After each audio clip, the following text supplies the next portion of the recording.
Welcome back, everybody, to Real Time for the Real Everyday Movie Fan. I am, of course, Josh Williams. I'm Ryan Murphy. And I'm James Sheridan.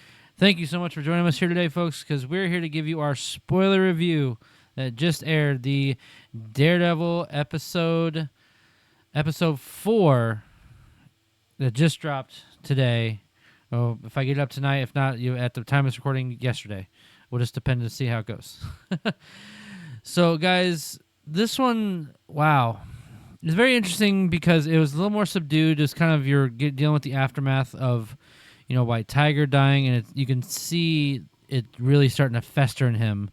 How, the system worked, but it really didn't because the innocent man just got killed, and you see him kind of reeling from that. And to start off from the jump, guys, like, how are we feeling about just the episode in general, but especially that opening scene, which to me, I mean, we might get a White Tiger in Young Avengers because we know it's coming down the pipe. I don't know, Ryan.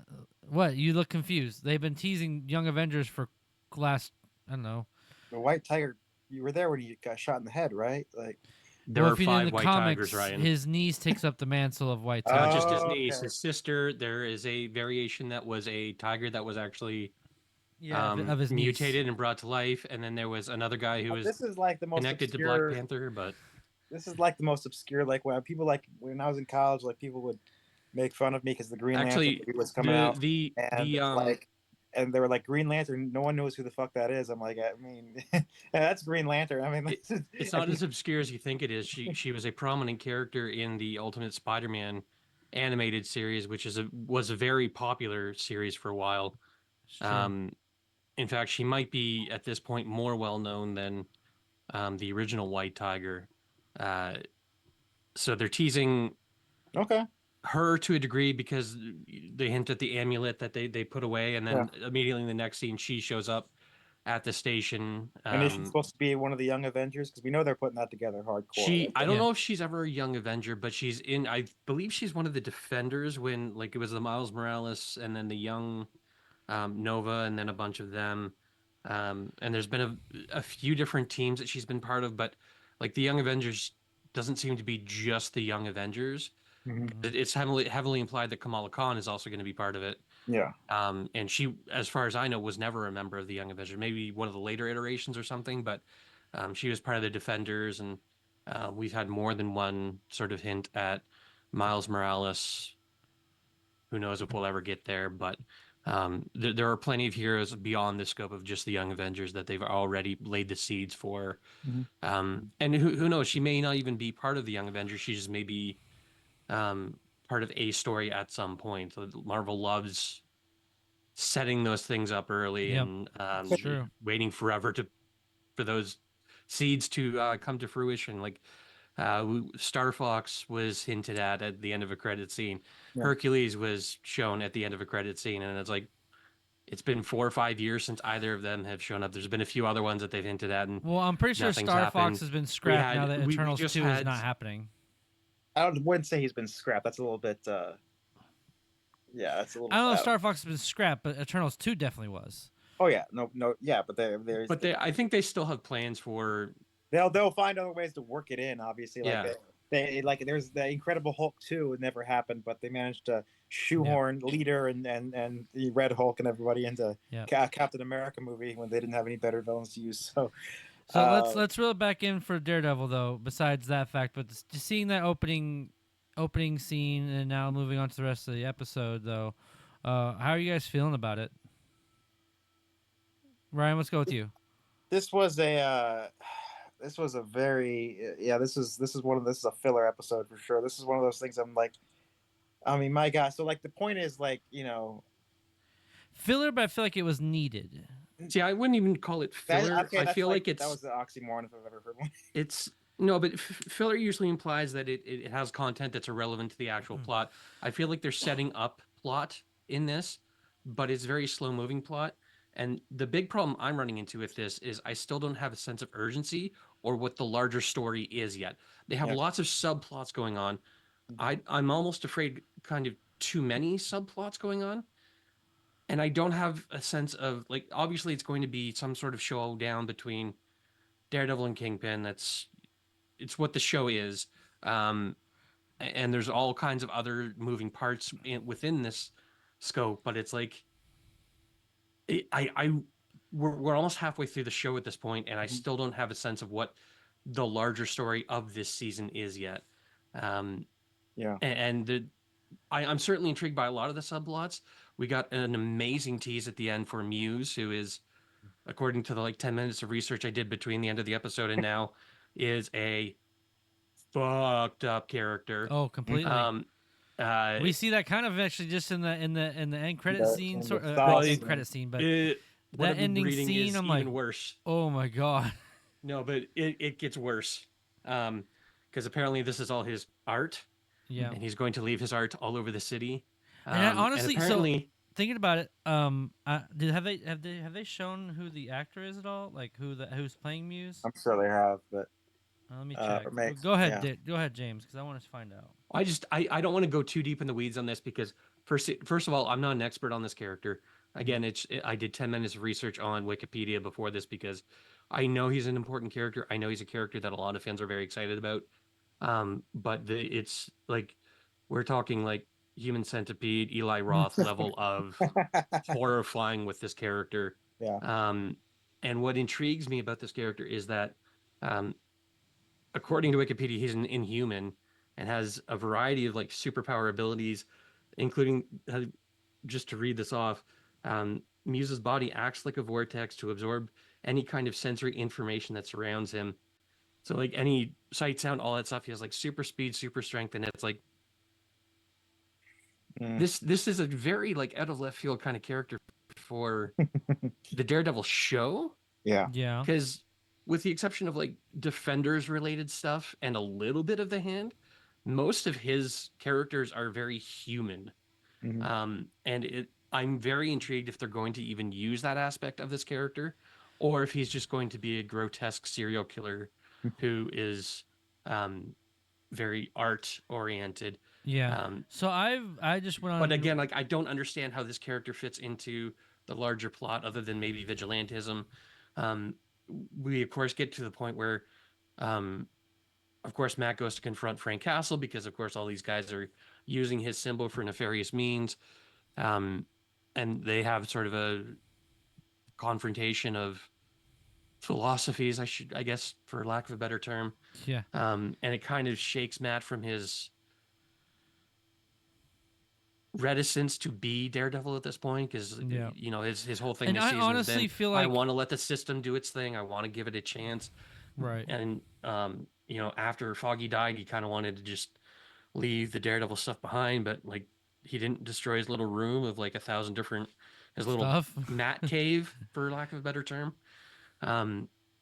So like in the back of his mind, I guess there was still that potential of him becoming Daredevil, but well, and also within yeah, no, you're right, yeah. I just don't see how all of this fits together yet, and I checked IMDb and I checked Wikipedia. I can't find where they've actually like put like Muse and the actor, so it makes me wonder if they're keeping it close to the vest. Because I personally feel like they've already shown him without us knowing. Like my theory is, so if you remember at the book signing of Charlie Cox's girlfriend, if you go back and watch that episode, there's this really skinny white dude who comes up to us, hey, can you take on new clients? I really need help. I feel like that was him. And I feel like it's going to pay out, like the what do you call it, Ryan? The plant and payoff. Yep. I feel like that is that plant right there, and the payoff will be that we find out it's him, and the problem maybe he's having is that he can't stop what he's doing. There are a few that they're doing this season that I think even might go beyond this season, because one of the ones that I keep butting up against is this Dan Blake character. And I mentioned this offline to Ryan and Josh, but I really suspect that he's going to be revealed to be Fisk's kind of long lost son. And if you know anything about Fisk's son in the comics, Richard Fisk, I don't think he'll be Richard Fisk in name. I think maybe his original name was Richard, but he probably changed it for other reasons. But Richard Fisk's is a actually kind of fascinating character from sort of a darker age of Spider-Man, where he was sort of a mob boss within Fisk's organization, himself turned vigilante and became sort of a counter boss to Fisk at certain times, first as the Rose and then as the Blood Rose. And he's a character that's never really been adapted. Like we've seen the Sun in different adaptations, but never him as the Rose or the Blood Rose. And this Blake character just keeps showing up, doesn't really have much connection to anything, and I don't really understand what his purpose is. And he seems to have a very interested person or very deep interest in Fisk that goes beyond just, political fanboy. So I really think that there's something more to that. I could be wrong. I don't know, but I'm very intrigued by a lot of the smaller threads, but I'm not seeing. Yeah. So here's my theory. Here's my theory on it. And now, again, I'm not saying this to kind of give a show an excuse. Again, we have to see how the full season ends for it to happen. So I feel like in any TV show, you have the big bad and you have smaller subplot, like smaller sub villains or something like that to deal with. And I feel like that's what's happening. And now, as far as the big part of it, the big aspect of it that you're talking about, I think it has to do with Kingpin and Daredevil. Yeah, and Fisk and Matt. Yes, but I don't feel like it's like going to be like a battle or like a fight. I honestly feel like I keep talking about the duality of them because if you notice again, it does it to us this episode again at the very end, where Matt pulls out his baton and Fisk is enjoying a meal while he's essentially torturing. Oh, that subplot. Huh?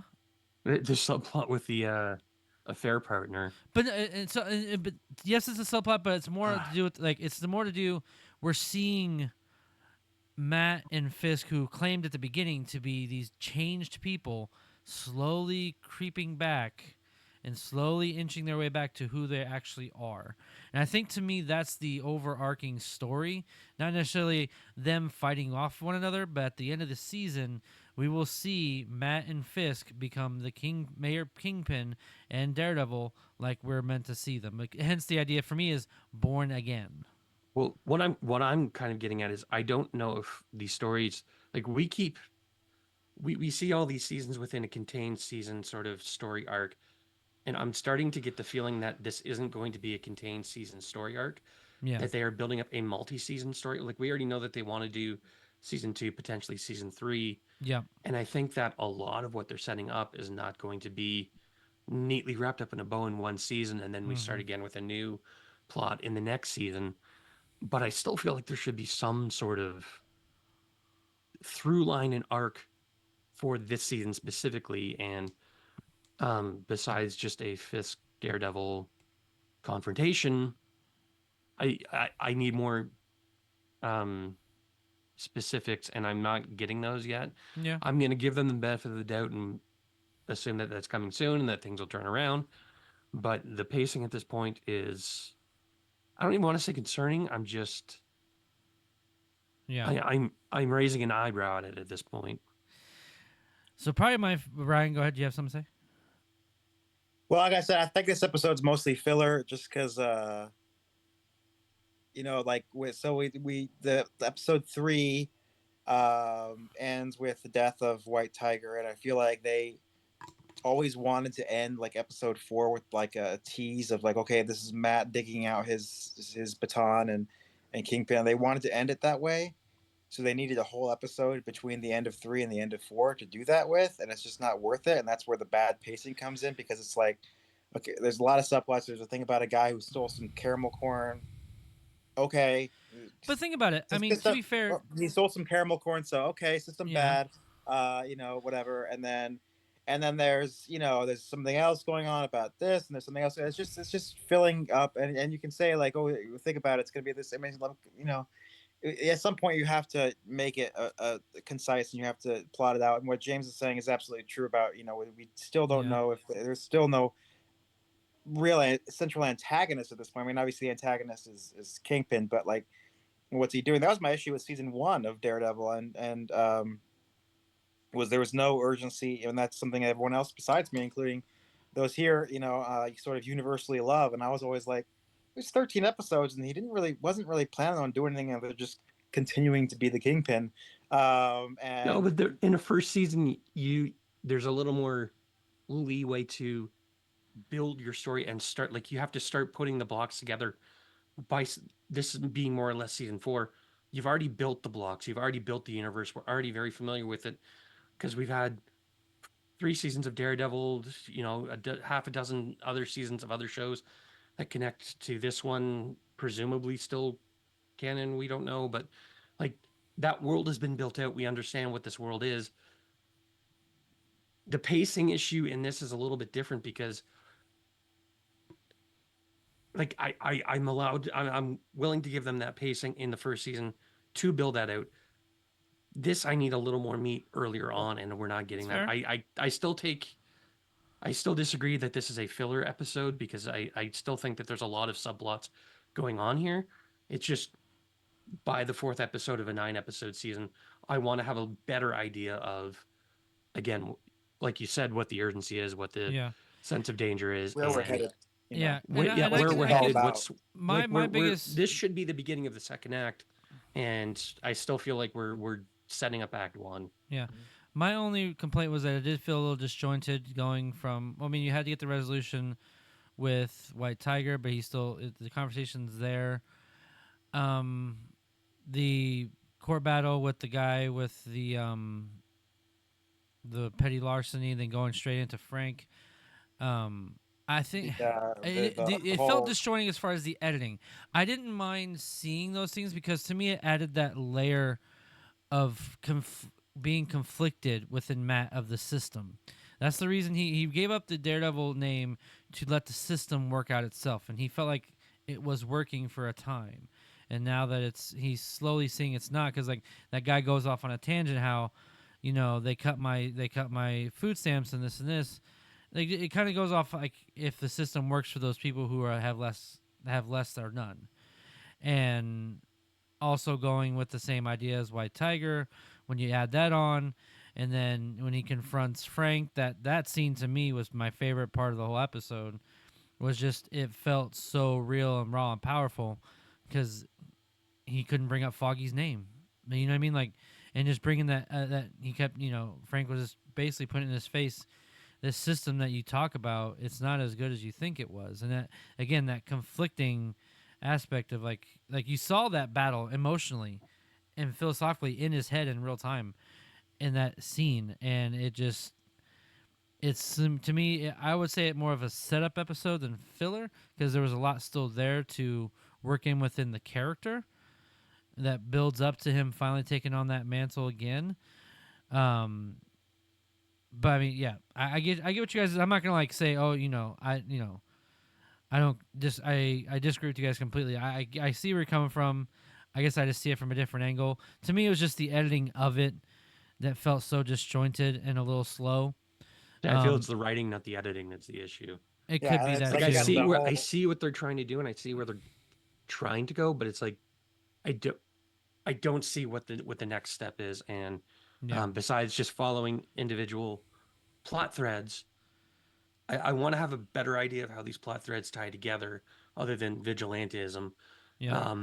One small and I'm Easter egg, not seeing that yet. One small big Easter egg that I noticed was when Wilson is going into his little dungeon and walks down the hallway, if you notice, you saw the white rabbit painting, but also the blood was there. That blood was there from season 3 of the fight they had in his house. So that to me was like, that's a cool Easter egg right there. Yeah. But and then the other thing was like, not only is like the caramel corn subplot, which is so bizarre, and it's like, well, that's motivation. It's motivation, but it's like you can sprinkle that shit on for hours. I mean, if you want to, you can make another subplot. I will say, but I'm going to say this. And it's like, and then the whole garbage subplot about how Daniel or whatever was leaked, and it's like this goes on for another 20 minutes but that's that's to show that he's how loyal he is, and how you can lay this shit on for hours, but we've gotten all these points already. It's about being concise, and maybe I'm thinking about it too much like a movie where you gotta, okay, you establish that, you cut to the next thing, you go, it's a beginning, middle, end storytelling, tell it, and yeah, you could argue like, oh, this is all just character building. Like, again, we could character build for days if we want to. We could have a whole episode where he's what does he read when he's on the shitter, like. No, that would be filler. Now, this is where I will agree with you, Ryan. Yes. I feel like now that we've gotten this episode, we've got 5, 6, 7, 8. We got 5 episodes left. Mm-hmm. We really need to start picking up the pace as far as... I love this aspect because it gives meat to the characters. It gives meat to the story. But now you're right. I feel like we can't be doing this for too many more episodes. Otherwise, it will really feel like the dragon. You're just being a dead horse. You know what I mean? So I will agree with you there. There's still setup they need to do, though. No, they're spending so much time on the setup for Muse for sure. Go ahead. Yeah, what were we saying? Yeah, they're set up for the new characters they're introducing. They're set up to like tie in all of this stuff together, and I feel like maybe 9 episodes is not enough to tell the story they're trying to tell. I feel like there still needs to be another episode or two to build.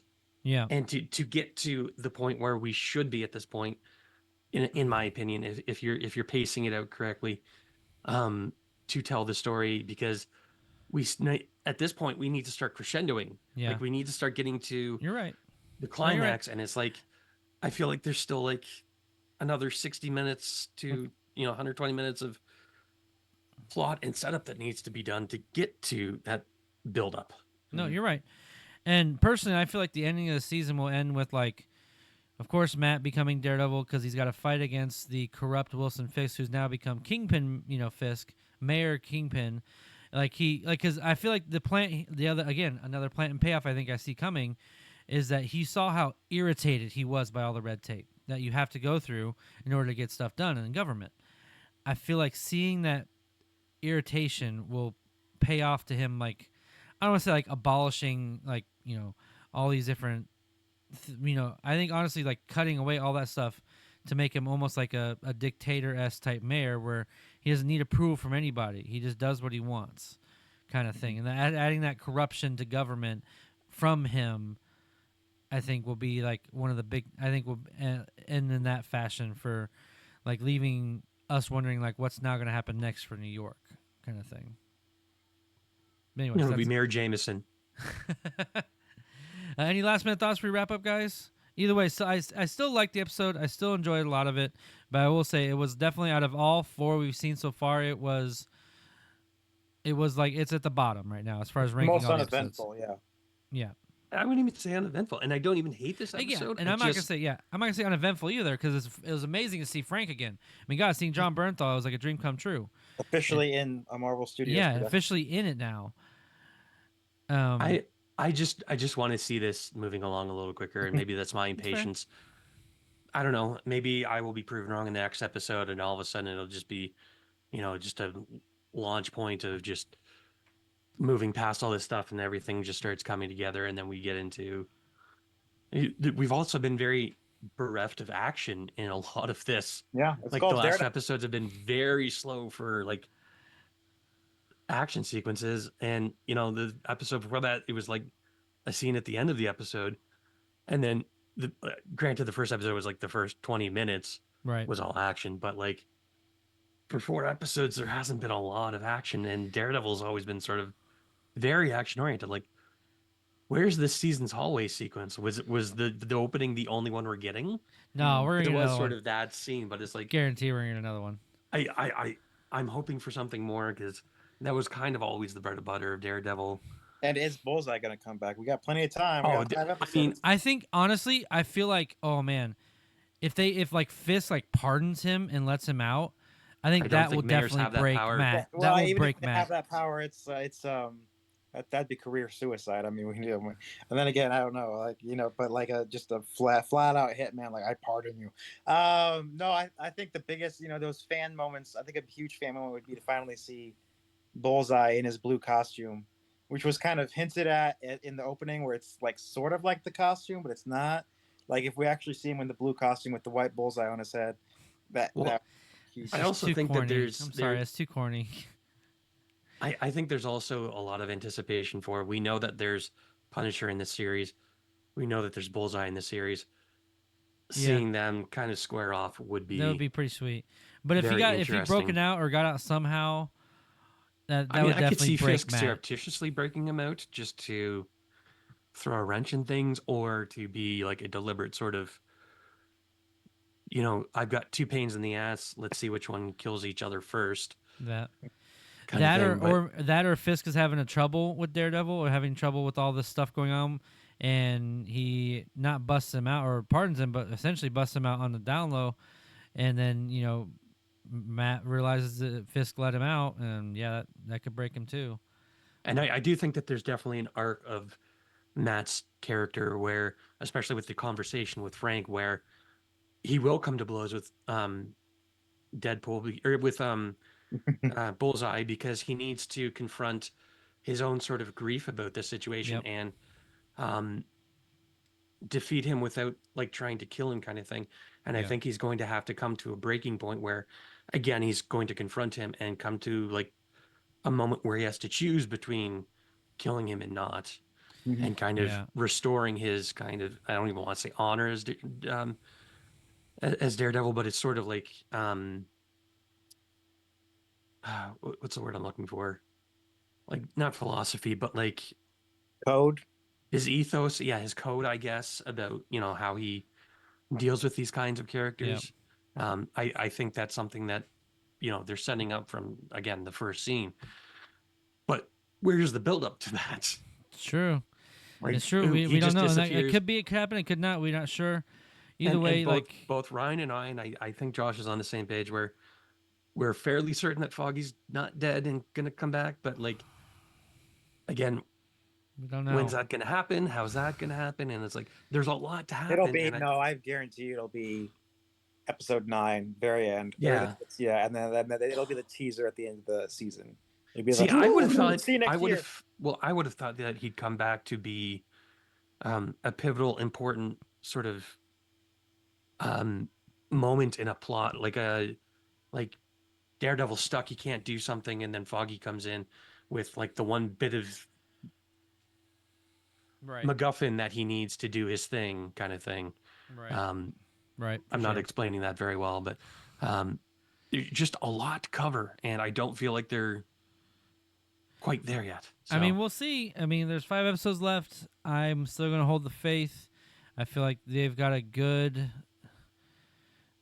way to get started. They will definitely have to start picking up the pace as far as things. But also, I feel like they're going to leave a lot of stuff open. Like, I don't think Fisk is going to all of a sudden just become out of office at the end of season 9. Or not season 9, episode 9.